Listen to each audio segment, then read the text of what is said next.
Today, Bitcoin crosses back above 120,000. The Peter Thiel-backed crypto exchange Bullish is boosting its U.S. IPO target.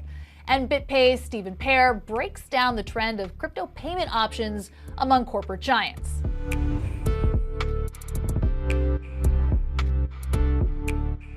Welcome to CNBC's Crypto World. I'm Mackenzie Sigalos. Crypto prices are in the green to kick off the week, with Bitcoin reclaiming the $120,000 level. That's after a brief pullback at the beginning of the month. As of noon Eastern, Bitcoin climbed more than 1% to $120,283. Ether rose more than 2% after surging over the weekend, breaking that key $4,000 level for the first time since December of 2024. And then XRP, that rose slightly, trading above $3. Meantime, stocks were little changed early today, with the market once again on the cusp of all-time highs ahead of a week of key inflation reports. Many investors expected a healthy and strategic cooldown this month, given how hot crypto and stocks ran in Q2. Now, August has historically proven to be a weak month for trading, including in the crypto market. Okay, let's talk about the top stories. Chainlink partnered with the Intercontinental Exchange, the parent company of the New York Stock Exchange, to bring foreign exchange and precious metals pricing data to the blockchain. Now, today, Chainlink and ICE announced what they call a significant milestone on the pathway toward the mainstream adoption of on-chain finance. The partnership adds FX and precious metals rates from ICE's consolidated feed to Chainlink data streams, which serves more than 2,000 applications, banks, asset managers, and infrastructure in the Chainlink ecosystem. Next, Bullish is boosting its U.S. IPO target to a nearly $5 billion valuation, marking continued investor interest in digital assets. Now, according to this SEC filing today, the crypto exchange now aims to raise up to $990 million by selling 30 million shares priced between $32 to $33 each. Now, in a preliminary filing with the SEC earlier this month, the company said that it hopes to raise around $630 million by listing 20 million ordinary shares at up to $31 each. Now, when combined with the roughly 115 million outstanding shares held by company leaders and existing shareholders, that could place the company's valuation above $4.2 billion. The Peter Thiel-backed Bullish confidentially filed to go public on the NYSE back in July, following a surge in crypto interest on Wall Street, driven by crypto treasuries and stablecoin issuer Circle's successful IPO. And finally, the crypto market last week cheered as President Trump signed an executive order meant to open retirement plans to alternative assets, including digital assets. And while the move from the White House has the potential to be a game changer for crypto adoption, it'll take a while before it's easily accessible. Now, since last year's launch of spot Bitcoin ETFs in the US, the cryptocurrency has been riding a big wave of institutional adoption. And Bitcoin could one day become more established within financial services, but it probably won't happen soon based on the White House's green light alone. It's even more unlikely that investors will be directing meme coins to their retirement accounts. Now, according to a certified financial planner Crypto World's Tanea McKeel spoke with, under the Employee Retirement Income Security Act of 1974, major changes to investment menus require thoughtful guidance and buy-in from plan sponsors, especially if they involve volatile and still maturing asset classes like crypto. For more insight, check out Tanea's report about why it could take a while before crypto is easily accessible in 401ks. All right, let's talk about crypto payments for our main story. Crypto World's Christian Nunley spoke to Stephen Pear, co-founder and CEO of BitPay, about the growing interest in crypto among corporate giants and whether he sees more companies letting customers pay with crypto funds. Let's start with the Genius Act, obviously a major win for stablecoins in the cryptocurrency industry. What's your reaction to the passage of that bill and specifically what it means for BitPay? Well, thanks for having me, Christian.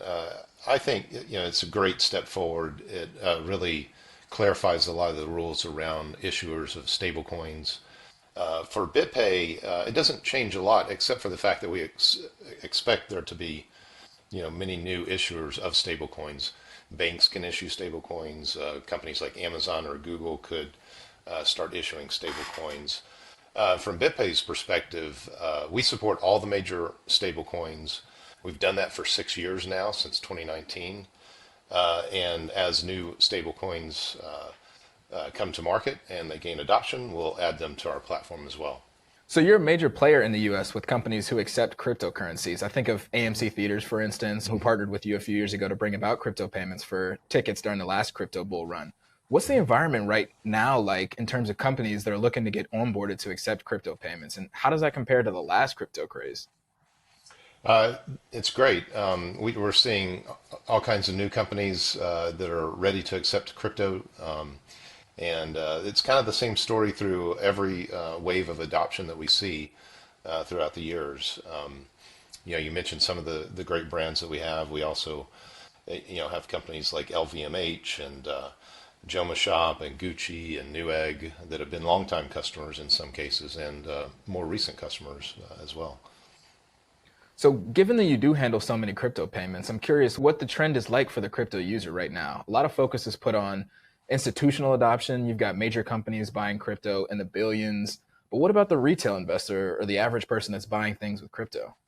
Well, when people first experiment with crypto, they get a wallet, they add crypto to that wallet, and BitPay has a wallet, and they start to accumulate wealth in crypto, then they naturally want to spend it, and so that's sort of the typical user journey that we see.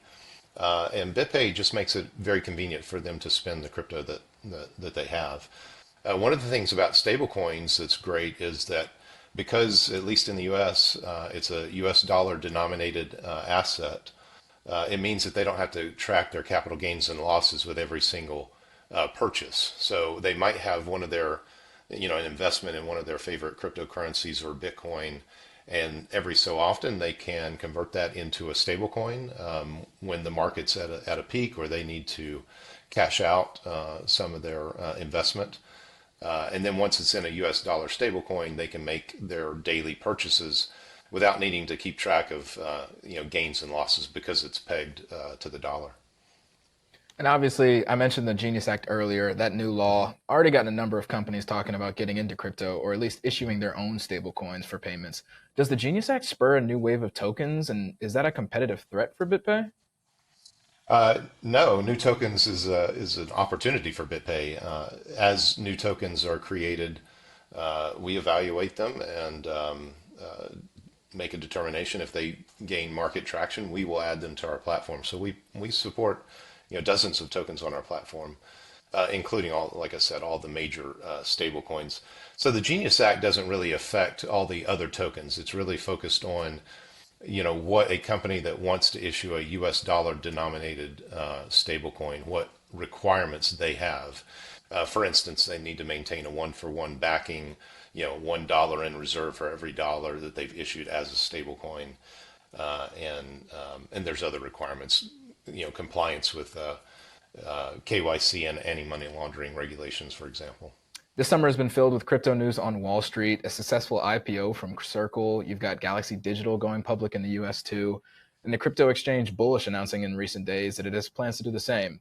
BitPay is currently private. Is that something you guys would consider, an IPO maybe? Yeah, that's correct. BitPay's been private since 2011, which makes us the oldest crypto company in the world. We don't have any desire at the moment to go public. We are also, interestingly enough, the world's oldest Bitcoin treasury company. So since 2011, we've employed a Bitcoin treasury strategy like so many of those companies that you mentioned that are having IPOs and making waves in the market today. But as of right now, we don't have any plans to go public. Crypto companies or companies in general deciding to employ crypto in their strategy, balance sheet strategy. Do you think that's a trend that you see continuing? Do you see it kind of slowing down momentum? Where do you see that? No, I think it'll continue. I think you have companies like MicroStrategy, now known as Strategy, that are doing that sort of as a pure operation, providing exposure to Bitcoin in a variety of different sort of risk profiles. And then you see other, even non-crypto related companies that are using a Bitcoin treasury strategy. And ourselves, we're a crypto operating company. For us, Bitcoin represents sort of our cost of capital. So if you look historically, Bitcoin's returned something like 50% approximately ARR in recent years. And so when we look at investments that we make in our operations, we need to be confident that we can outperform, that baseline. So again, it's like our cost of capital, and that's how we treat it, and that's how I think companies should treat it. And I see that trend continuing. I'm sure the hype around it's going to die down, but I think more and more companies, even non-crypto related companies, will start to use Bitcoin in that way on their balance sheet. Okay, that's all for Crypto World today. We'll be back again tomorrow, and we'll see you then.